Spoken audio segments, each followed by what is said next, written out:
Welcome friends. आज हम प्रश्नावली 6.2 का प्रश्न संख्या 5 करेंगे। प्रश्न है, आकृति में DE समांतर OQ और DF समांतर OR है, दर्शाइए कि EF समांतर QR है। ये हमारा प्रश्न है और इस प्रश्न की आकृति हमें ये दी हुई है। यहाँ पे DE समांतर OQ है। DE हमारा ये रहा, ये DE हमारा OQ के समांतर है। दूसरा हमारा DF OR के समांतर है। DF यानी ये DF हमारा OR के समांतर है। हमें दिखाना है कि जो हमारा EF है, ये EF हमारा QR के समांतर है। हमें ये चीज यहाँ पे दिखानी है। तो इस डायग्राम से ही हम इसका आंसर आसानी से निकाल लेते हैं। कैसे, देखिए, कह रहा है कि जो हमारा DE OQ के समांतर है, तो आप इस त्रिभुज को ध्यान से देखिए। ये जो त्रिभुज है PQO, इस त्रिभुज में हमारा DE OQ के समांतर है, तो हमारा PE बटा EQ बराबर PD बटा DO हो जाएगा प्रमेय 6.1 से। अब वहीं पे हमारा DF OR के समांतर दिया हुआ है, तो हम इस त्रिभुज को देखेंगे, POR त्रिभुज को देखें। तो POR त्रिभुज में जब ये दोनों समांतर है, तो हमारा PD बटा DO बराबर PF बटा FR हो जाएगा प्रमेय 6.1 से। यहाँ पे आप देखिए, जो PD बटा DO है वो इस त्रिभुज का भी है और PD बटा DO इस त्रिभुज का भी है, तो एक तरह से ये हट जाएगा, दोनों का हट जाएगा, तो हमारा PE बटा EQ बराबर PF बटा FR हो जाएगा। जहां ये दोनों ऐसे बराबर हो जाएगा, वहीं पे हमारा जो EF वो QR के क्या हो जाएगा, समांतर हो जाएगा। हमारा जो EF है QR के समांतर हो जाएगा प्रमेय 6.2 से। बस इसी चीज को हमें यहाँ शब्दों में लिख देनी है। तो आइए करते हैं, जो जो हमें दिया गया सबसे पहले हम उसे लिख लेते हैं। हमें दिया है कि हमारा जो DE है वो OQ के समांतर है।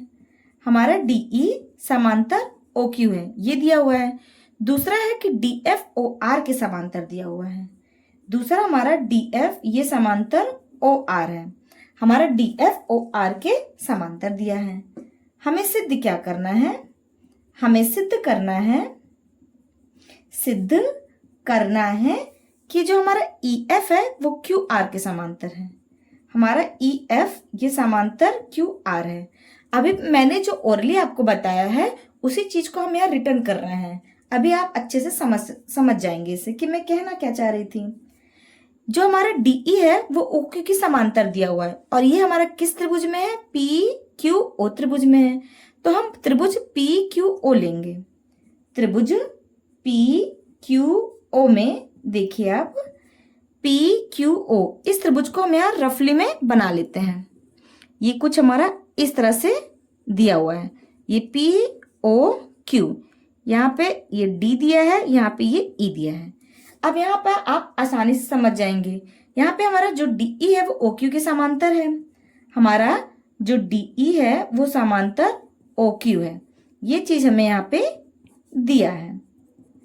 अगर ये समांतर है तो PE बटा EQ ये क्या हो जाएगा, बराबर PD बटा DO के, PD बटा DO के प्रमेय 6.1 से। इसे हम समीकरण 1 मान लेते हैं। ऐसा हमारा ये चीज हो जाएगा।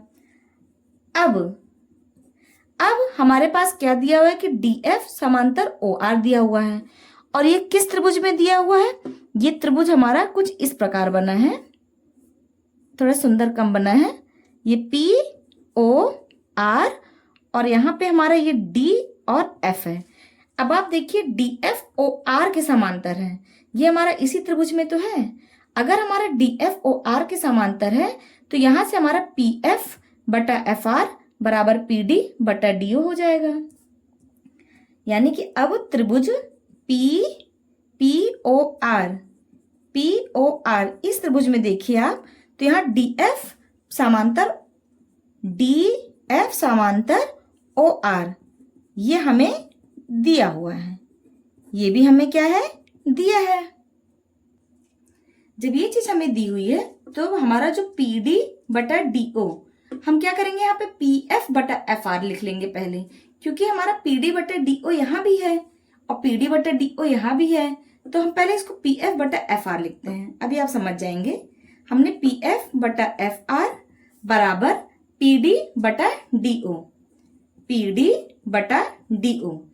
ये हमारा प्रमेय 6.1 से ये भी हो जाएगा। इसे हम समीकरण 2 मान लेते हैं। अब समीकरण 1 और समीकरण 2 में आप देखिए, तो देखिए अब आपको समझ में आएगा कि मैंने पी डी बटा डी ओ इधर ही क्यों लिखा। पी डी बटा डी ओ और पी डी बटा डी ओ यहाँ पे दोनों साइड हमारा आरचेस साइड है, यानी आरचेस साइड हमारा पी डी बटा डी ओ दोनों है। अगर ये बराबर है तो हमारा एलएचएस भी आपस में क्या होगा, बराबर होगा। यानी कि समीकरण 1 और 2 द्वारा, समीकरण 1 और समीकरण 2 में हम देखेंगे हमारा पी डी बटा डी ओ दोनों साइड है, यानी आरएचएस बराबर है, तो हमारा एलएचएस साइड भी क्या हो जाएगा, आपस में बराबर हो जाएगा। यानी पीई बटा ई क्यू ये बराबर हो जाएगा हमारा पी एफ बटा एफ आर से। अब आप हमारे मेन डायग्राम में देखिए, तो हमारा पीई बटा ई क्यू बराबर पी एफ बटा एफ आर है। अब इस डायग्राम में अगर आप देखिए तो पी क्यू आर में देखिए, तो पीई बटा ई क्यू बराबर पी एफ बटा एफ आर है, ये चीज है। तो यानी कि जो ई एफ हमारा समांतर क्यू आर हो जाएगा प्रमेय 6.2 से।